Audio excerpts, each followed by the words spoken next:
Kiranya Bapak Prabowo Subianto senantiasa selalu sehat walafiat. Begitu juga dengan Kabinet Merah Putih. Semoga dapat menjalankan tugas-tugas negara dengan baik dan benar. Kami dari organisasi masyarakat Laskar Merah Putih sebagai bagian dari elemen bangsa anak bangsa yang berkomitmen untuk membela kepentingan rakyat kecil, menegakkan kebenaran, serta menjaga kehormatan bangsa Indonesia, baik di dalam negeri maupun di kancah internasional. Izinkan kami menyampaikan keberatan serta permohonan keadilan terkait penerbitan surat keterangan terdaftar berbadan hukum SKTBH atau Administrasi Hukum Umum (AHU) kepada Muhammad Arsyad Chanu dan kawan-kawan yang kami nilai cacat hukum dengan berbagai alasan sebagai berikut.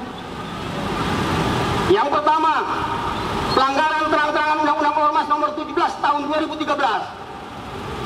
Muhammad Arsyad Chanu telah kami berhentikan dari kepengurusan Laskar Merah Putih pada tanggal 19 Oktober 2019, periode 2014-2019, berdasarkan Undang-Undang Nomor 17 Tahun 2013 tentang organisasi masyarakat pasal 31 ayat 1 dan 2 menyebutkan ayat 1 bahwa pengurus yang berhenti atau diberhentikan dari kepengurusan tidak dapat membentuk dan atau mendirikan ormas yang sama.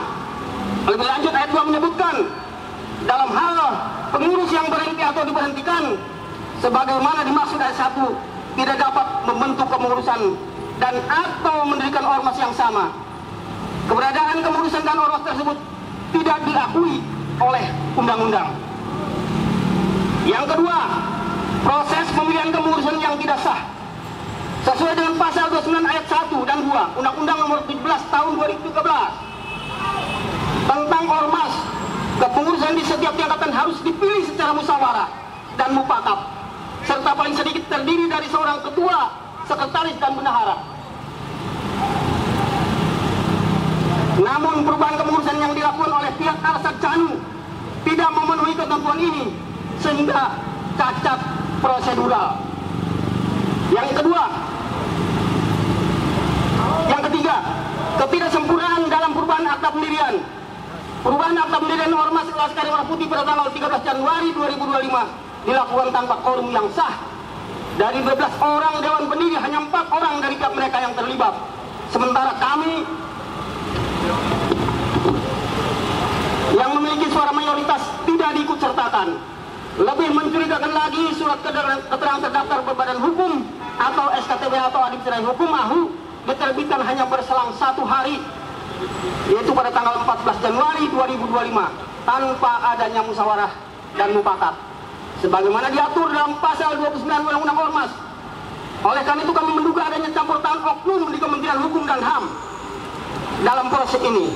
Bahkan Sekretaris Jenderal Laskar Merah Putih dan pihak Arsyad Chanu sendiri telah mengakui bahwa tidak ada musyawarah besar tidak dilakukan dalam pemilihan kepengurusan.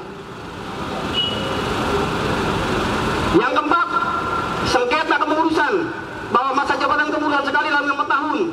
Apabila lewat dari 5 tahun, maka 1000 kalipun putusan pengadilan yang dianggap tidak berlaku lagi. Karena ini sengketa kepengurusan bukan sengketa kepemilikan. Pengangkatan ketua umum tentunya kembali dilakukan untuk masa jabatan sekali dalam 5 tahun. Masa jabatan kepengurusan 2024-2029. 5. Keputusan musyawarah besar luar biasa Munaslup pada tanggal 3 Oktober tahun 2023. Dalam kegiatan Munaslup tersebut, Majelis Tinggi Dewan Pendiri dan anggota Dewan Pendiri dan disaksikan oleh seluruh markas daerah dan seluruh keluarga besar Laskar Merah Putih yang hadir telah secara sah dan menetapkan pemberhentian Muhammad Arsyad Chanu dari kepengurusan Laskar Merah Putih. Dengan demikian ia tidak memiliki dasar hukum untuk membentuk atau mengklaim kepemimpinan atas organisasi Laskar Merah Putih. 6. Kejanggalan dalam penerbitan SKTBH atau AHU. Putusan Mahkamah Agung 2 tahun yang lalu tidak serta-merta memberikan dasar bagi Kementerian Hukum dan HAM untuk menerbitkan SKTBH atau AHU kepada M. Arsyad Chanu. Terlebih lagi, Menteri Hukum dan HAM dan Dirjen AHU terdahulu tidak juga menerbitkan SKTBH tersebut. Karena memahami bahwa Arsyad Chanu telah diberhentikan dari kepengurusan periode 2014-2019.